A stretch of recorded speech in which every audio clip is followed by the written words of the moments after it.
আজকে সবাই খেয়ে এসেছে তো?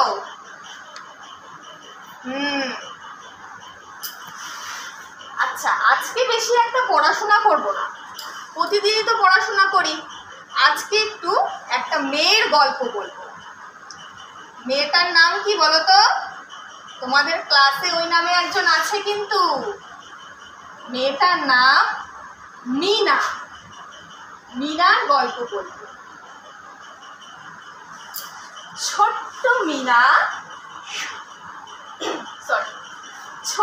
মিনা স্কুলে যায়, স্বপ্ন দেখে আকাশ ছোঁয়।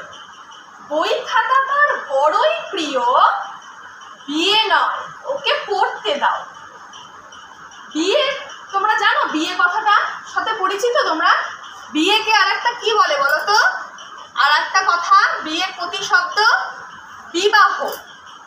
বিয়েতে তো খুব মজা হয়, তাই না? সবাই তো বিয়ে বাড়ি যাও, খাওয়া দাওয়া হয়, ভোজ হয়, অনেক রকম, অনেক পরিচিত মানুষের সঙ্গে দেখা হয়, খুব মজা হয়। কিন্তু মিনা তোমাদের মতোই পঞ্চম শ্রেণীর একটি মেয়ে। ওকে কি বিয়ে দেওয়া উচিত? তোমাদের কি মনে হয়? ও তো খুব ভালো পড়াশোনা করতে ভালোবাসে, ওকে কি বিয়ে দেওয়া উচিত? ওকে তো পড়াশোনা করতে দেওয়া উচিত, তাই না? ওর ইচ্ছে কি বলতো? বড় হয়ে একজন ডাক্তার হবে, বড় ডাক্তার। ওরা অনেকগুলো ভাই বোন। বাবা কি করেছে? বাবা দারিদ্রতার জন্য মানে ওদেরকে বিয়ে দিতে চাচ্ছে মিনা। কিন্তু মিনার কিন্তু বিয়ে করার ইচ্ছে নেই, কারণ ও তো ভালো করে পড়াশোনা করতে চায়, একজন বড় ডাক্তার হতে হবে তাকে। কিন্তু বাবা তো জোর করে বিয়ে দেবেই। একদিন মিনা স্কুল থেকে বাড়ি গেল, বাড়ি যাওয়ার পরই বাবা বলল, মিনা তোমাকে আর স্কুল যেতে হবে না, তোমাকে কালই বিয়ে দিয়ে দেবো। মিনা তো শুনে খুব কান্নাকাটি করছে, কি করে? তখন মিনা ভাবলো এই কথাটা স্কুলে কাউকে বলবে না, কারণ ওরও যেহেতু ইচ্ছে নেই, ওর সহপাঠীদেরও ইচ্ছে নেই। স্কুলে আসে, খুব মুখ গোমড়া করে থাকে। তারপর একদিন স্কুলের বড়দিদি ওকে দেখে বলল, মিনা তুমি সবসময় মুখ গোমড়া করে থাকো, কি হয়েছে তোমার?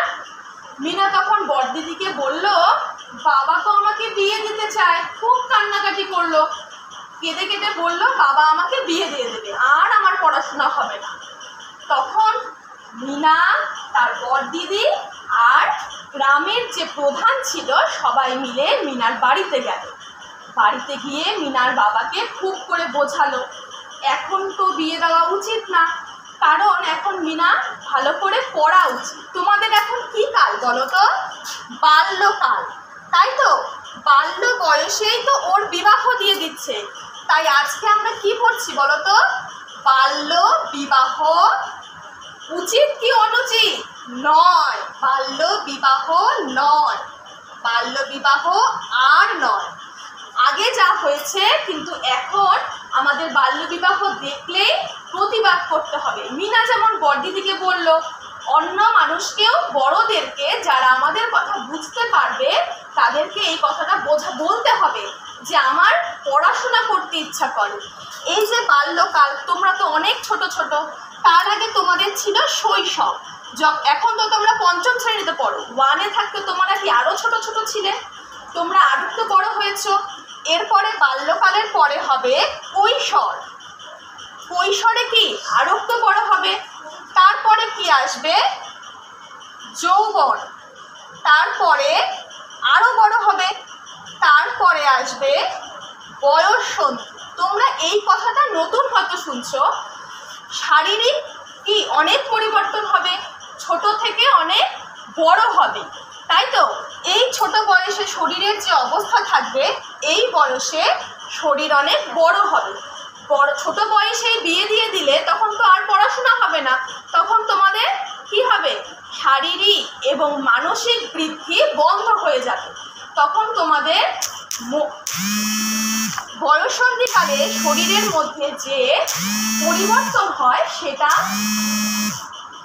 হওয়ার পরেই আমাদের বিবাহ করা উচিত, কারণ বাড়িতে থেকে মা বাবার কাছে এই পরিবর্তনগুলো আমরা ভালো করে বুঝতে পারবো। সবাই কি বুঝতে পারলে? মিনার দিদিমণি এসে যখন বাবাকে বলল মিনা, তখন কিন্তু মিনার বাবা সব বুঝতে পারলো। তখন